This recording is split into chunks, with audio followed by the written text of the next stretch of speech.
Congratulations to the newest superpowered parents in the MCU. As we saw in episode 3 of WandaVision, the lovely couple, Wanda and Vision, welcomed twin boys in the fastest pregnancy known to man and to mutants. Good heavens! If you're familiar with the comics, this should come as no surprise. For newcomers, the story of the twins is a complicated one that may or may not be layered with clues for the rest of the show. So let's take a closer look. Oh, and by the way, those cute cooing baby boys might be demonic? Let me explain. Both Wanda and Vision have what we'll generously call complicated histories in the comics. Of course, the pair met while on the Avengers and eventually fell in love. For quite some time, the witch in Scarlet Witch was completely literal. Her abilities were magic-based and, as such, needed to be honed with practice and mentoring by another, more experienced magic user. Enter Agatha Harkness, another witch who helped Wanda learn better magical control and who also did some other things, like nanny Franklin Richards, the erstwhile son of Sue Storm and Reed Richards of the Fantastic Four. In WandaVision, we're convinced that Kathryn Hahn's Agnes is the MCU's incarnation of the aforementioned mentor witch. Agnes? She's a whole can of worms, so don't worry too much about that just yet. Back in the books, during her dealings with Wanda, Agatha decided it would be worthwhile for her to grant one of Wanda's most unlikely wishes.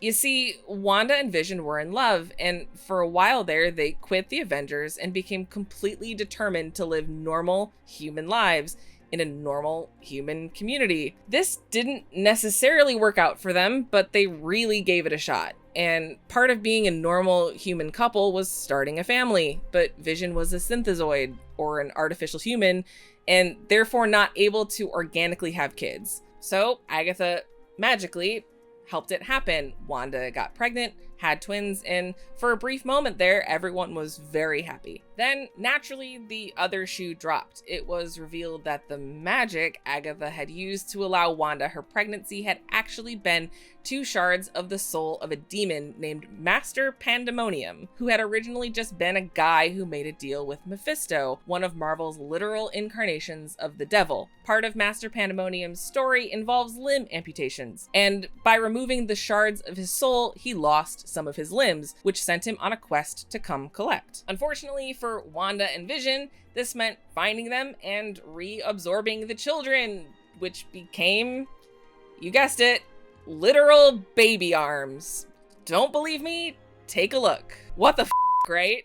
Of course, the tragic baby arming of Wanda and Vision's children was eventually undone. Sort of. The twins were later reborn in the sense that the soul shards that had originally created them were dispersed and reformed in the universe as actual souls, which doesn't make a ton of sense, so don't think too much about it. This all happened in a slightly less magical way to human parents. It's here that we get the versions of the children, Billy and Tommy, that most fans will know as Wiccan and Speed today. These two went on to become members of the Young Avengers for several years, where they, Billy especially, gained breakout popularity and have become staples of the larger Marvel universe. So, what does this mean for the babies in the show and the future of the MCU? Well, it's obviously hard to say. If the babies in WandaVision are following the comic's trajectory at all, we might be about to get some serious demonic reveals for future episodes, and they might give us some clues about who's behind the whole Westview situation as a whole. It would be a quick and relatively easy way to introduce that level of metaphysical conceit to the MCU, and in terms of, trying to one-up a big bad like Thanos, the actual literal devil Mephisto seems like a decent option. In addition, another interdimensional time-traveling entity named Immortus played a conspiratorial role in Wanda's original pregnancy. Another thing not to think too hard about, it involves trying to steal the temporal nexus energy that powered Wanda for some time. It just so happens that Immortus is another name for a villain called Kang the Conqueror, and that should sound familiar. It was recently announced that Kang would be joining the MCU in Ant-Man and the Wasp: Quantumania, played by Lovecraft Country's own Jonathan Majors. The Avengers may have defeated Thanos in Endgame, but they created an entirely new set of problems with all that wacky time travel and branching timelines. And in case you were wondering, Kang the Conqueror is no slouch either. His mastery and manipulation of time makes him the perfect big bad for the multiverse component of Phase 4. He's also a member of the Richards family, which ties him to the Fantastic Four, who are on their way to the MCU according to Kevin Feige. Immortus would certainly be an unconventional way to introduce the F4 family, but the MCU has done weirder, so we can't rule it out. But back to WandaVision. The idea that Billy and Tommy might not actually exist formally when WandaVision is over is a pretty solid theory. Also, if the kids are a method of summoning the likes of Mephisto or Immortus into the MCU spotlight, it would certainly be a decent motivation for the whole Westview ruse. The answer to the question, who's doing this to you, Wanda, would be, of course, anyone who really would like their demonic and or temporal monarch to enter the fray. What? Dottie! Here's one particular scene to pay close attention to in episode 3. After welcoming their baby boys, Vision walks the doctor out. He asks the doc about his planned trip, to which he replies that it probably won't be happening after all. Small towns, you know, so hard to escape.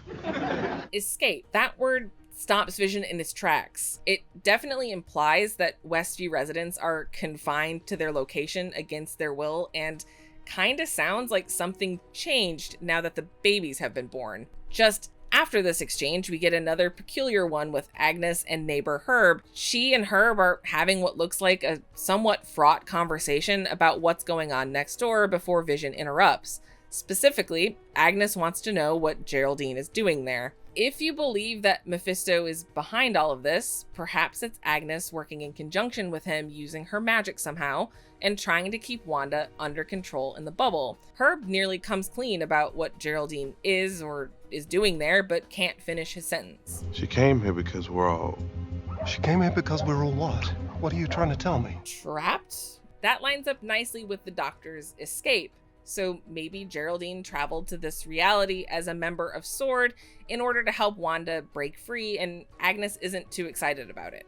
But this could also be interpreted a bit differently to support the theory that Wanda is in control of it all. We've had some hints before, like with the beekeeper in episode 2, but in episode 3 we see just how powerful she is as the entire environment around her reacts to her labor pains. Also, she course-corrected Vision when he seemed to be getting too curious about the weird things happening around them. We already know that Wanda has incredible reality-altering powers, and she could have created this entire pocket dimension to help herself through the pain and the grief of losing Vision. Of course, that doesn't explain why there seems to be other people like Agnes and Herb and the Doctor, stuck in there as well. Nor does it really address the whole decade-skipping pop culture reference fest that Westview seems to be. Why would the dream reality of a Sokovian 20-something kickstart itself as an American 1950s sitcom? Back to the scene in the driveway. Notice how both Agnes and Herb seem to be scared about revealing the truth? Clearly, Agnes doesn't want Vision to catch on, so almost panics and stops Herb from saying another word. She came here because we're all... Stop it! It could be that it's Wanda they're afraid of, not, some time-traveling space demon overlord, and Agnes is concerned because Geraldine is one step closer to revealing the truth. But, of course, it's also entirely possible that WandaVision goes a completely different route and simplifies things, skipping Mephisto and all the demonic baby stuff and settles on Wanda and Vision had children via magic, and now those children have superpowers of their own. And if that's the case, we could be looking at a direct route to a Young Avengers show or movie. Now, that's a bit too easy, maybe, but it's an option, and we shouldn't ignore it. After all, Billy and Tommy's teammate, Cassie Lang, Scott Lang's daughter, already exists in the MCU, and we're getting even more next-gen heroes added to the mix in future Disney Plus shows and on the big screen. That list includes Riri Williams, Kate Bishop, America Chavez. Hell, even Kamala Khan may not be part of the founding Young Avengers roster that Billy and Tommy were a part of, but she and the others would be an easy and welcome addition to the MCU's take on the team. After all, there's a power vacuum in the MCU in terms of big-name superhero teams after Endgame, so why not go younger? You know what they say, the children are our future. So what do you think? Is Mephisto behind all of this, or is Wanda in control? Hit me up and let me know your theories in the comments below, and I'll be back next week to, talk about the 80s probably. We'll see.